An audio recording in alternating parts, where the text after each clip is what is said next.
अस्सलाम वालेकुम my YouTube family. उम्मीद है आप सब खैरियत से होंगे और आप देख रहे हैं लर्न विद तहसीन। अगर आप चैनल पे न्यू हैं तो काइंडली चैनल को सब्सक्राइब कर दीजिए ताकि हर नई आने वाली वीडियो आप तक बआसानी पहुंच सके। आज सबसे आसान और इजी रेसिपी आपसे शेयर करूंगी जो हम रोज़मर्रा यूज़ करते हैं।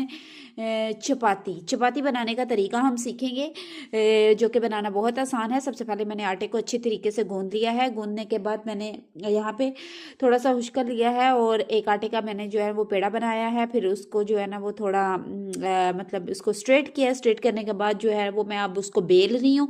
और जब जैसा कि हमारे पास जो है ना वो एक गोल सी रोटी बन गई है, तो अब मैंने उसको जो है वो तवा को अच्छी तरह से गर्म करना है। तवा ठंडा ना हो, क्योंकि अगर तवा गर्म ना हो तो रोटी खराब हो जाती है।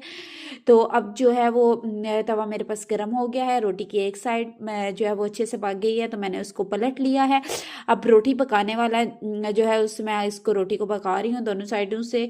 तो मेरे पास एक अच्छा सा फुल्का रेडी हो गया है जो कि बहुत ही खाने में मज़ेदार है। आप इसको देसी घी के साथ इंजॉय कर सकते हैं, खुद भी खाएं, दूसरों को भी सर्व करें। Thank you very much.